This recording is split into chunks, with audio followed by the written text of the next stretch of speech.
Welcome to Zoom In, Zoom Out, your global look at news from Taiwan. I'm Sally Jensen.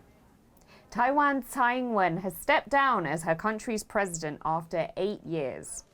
That means she's also stepped down as the chair of a government-funded organization that promotes the country's national culture.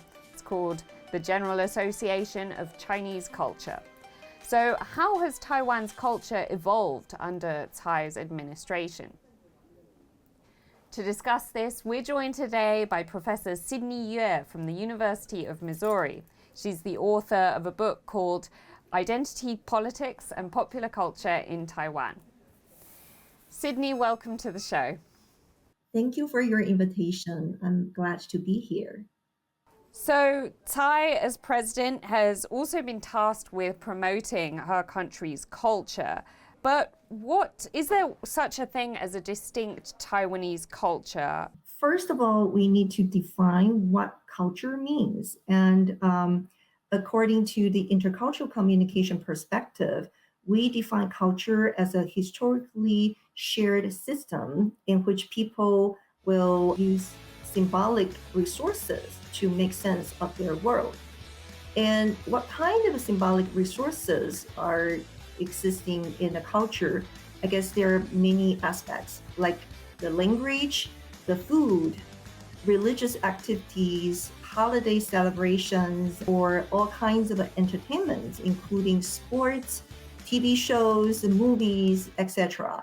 So these are all the concrete cultural artifacts that we use to understand the culture's norms, values, and worldviews.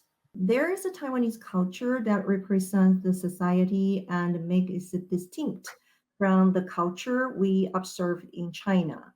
By saying so, I don't mean to deny there's a cultural connections between Taiwan and China, but I propose a Taiwan-centered approach to understand the Taiwanese culture, in which not only the Chinese elements, but also, Japanese, Korean, Southeastern Asians, American cultures are part of the Taiwanese culture. So we can see all of them, and they are coexisting in Taiwan.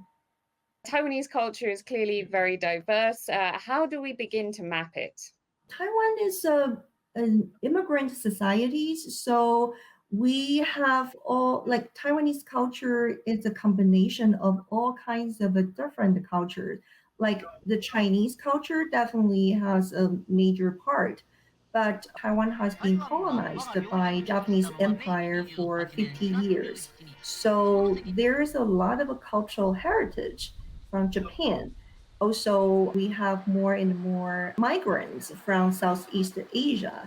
So all of these actually create a very rich and unique Taiwanese culture. So could you give us a couple of examples of this Taiwanese culture? First thing came up to my mind is the boba tea. This is definitely a Taiwanese invention, and I guess this drink is not only consumed by Taiwanese people, but also has its global popularity.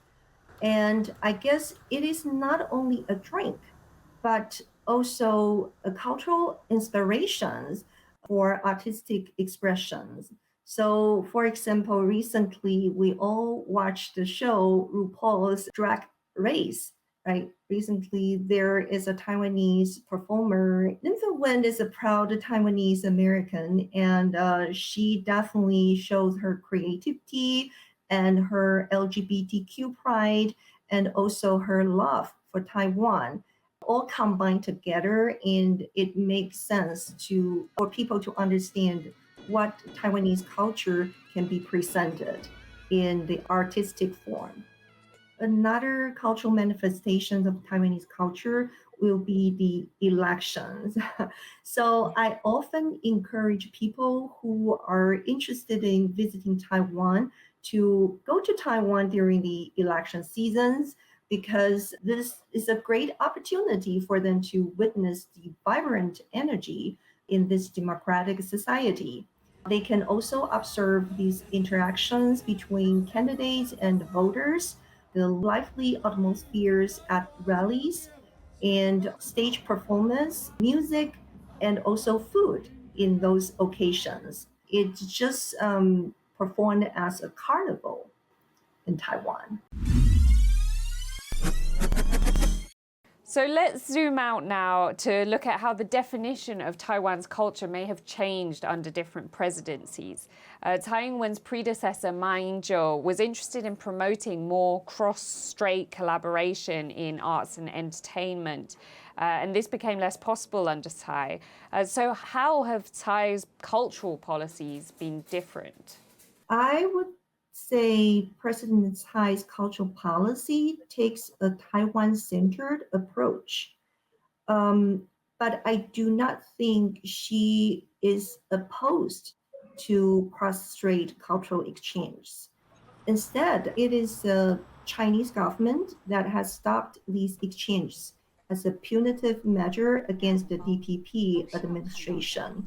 So, in this context, we see more developments and achievements in domestic community building and international collaborations among countries other than China. And I would say, like in the past 8 years, we see some changing cultural manifestations in Taiwan. I could use some examples. So, first of all, I guess the Golden Horse Awards, which is a film festival with a long history in Taiwan and is viewed as an important recognition for the Sinophone film industry. Even though China boycotted the festival since 2018, I think, still a lot of Chinese filmmakers wanted to nominate their works to this award because Tsai's cultural policy actually is to create a very free atmosphere and a free environment for those filmmakers and the cultural creators. They do not need to worry that their works has been censored or be banned in their own countries, but they can come to Taiwan to showcase their work. Tsai incorporated the label "Spicy Taiwanese Sister" into her public campaigns. Can you tell us a little bit about this label and how the perceptions of Taiwanese-ness have shifted? When that term came out in the internet, I guess it's about like 2019 when Xi Jinping had a New Year talk proposing, one country, two systems to the Taiwanese. And President Tsai during that time just said no, very strong rejection to that proposal. So after that, President Tsai's supporting rates rise dramatically. Taiwanese young netizens came up with this nickname, Spicy Taiwanese Sister, to admire her strong commitment to defend Taiwan sovereignty. So her team actually select this nickname and make it part of her election campaign. However, they also made some modification because in the Taiwanese popular culture, this term, spicy Taiwanese sister, actually carries a very derogatory meaning, often used to diminish young female with certain styles and features. So the concept of spicy Taiwanese sister has evolved during that election campaign from its negative gender association into a positive political term, that is spicy Taiwanese camp, 辣台派. Now it symbolizes collective efforts aiming to supporting Taiwan's sovereignty. Taiwanese-ness in the past would be viewed as like a vulgar, no classy at all, but spicy Taiwanese camp actually converted that concept in the Taiwanese-ness. It's associated with an urban, modern lifestyle because you see a lot of the cute elements has been used in that campaign. Cute dogs, cute cats, and the politician's stylish cartoonic icon. So it's created kind of younger, image for the DPP supporters. They are not just like a local countryside rural supporters, but they changed the DPP supporters image as well. And this element actually it's a term for such a original negative meanings. And is this unique to her presidency, perhaps, as opposed to previous DPP president Chen Shui-bian? During the Chen Shui-bian leadership and the Tsai Ing-wen leadership, these events hosted or sponsored by GACC had more visibilities of Taiwanese local cultures.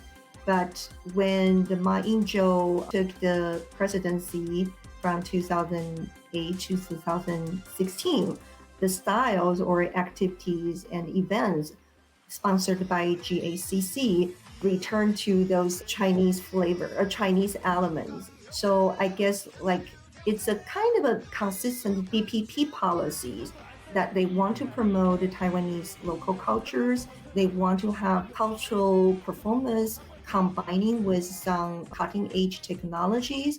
They want people to be able to appreciate these local culture. So they add a lot of innovative elements, such as a collaboration with international art groups, performance groups. They use like light shows at the presidential office, right? So we see a lot of innovations combined with the traditional local culture. So I guess that is one aspect that we can see DPP administrations have the commitment in its cultural policies. And what parts of Tsai's cultural legacy do you think will last? There are many legacies, I would say. So first of all, I think she led Taiwan to fight against the COVID. And during that time, she also created the Taiwan Can Help campaign, which told the whole world Taiwan is a trustworthy member in the international community. So it promotes Taiwan's visibility in the world.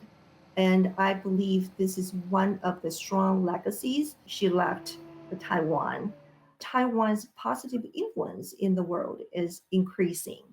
For example, this April, Taiwan suffered from the huge earthquake. And I was in a conference in Michigan, and I couldn't imagine that how many text messages and phone calls I received from my international friends because they cared about Taiwan. They noticed Taiwan and they wanted to send blessing to my families in Taiwan. I guess like Taiwan's visibility under Tsai's leadership has been changed so dramatically. So how do you anticipate President Lai Ching-te's administration to continue or perhaps even reverse these shifts in Taiwanese culture that we've seen? President Lai has already announced in many occasions he will follow President Tsai's policies in many aspects. So I do not expect that he will make drastic change in cultural policies.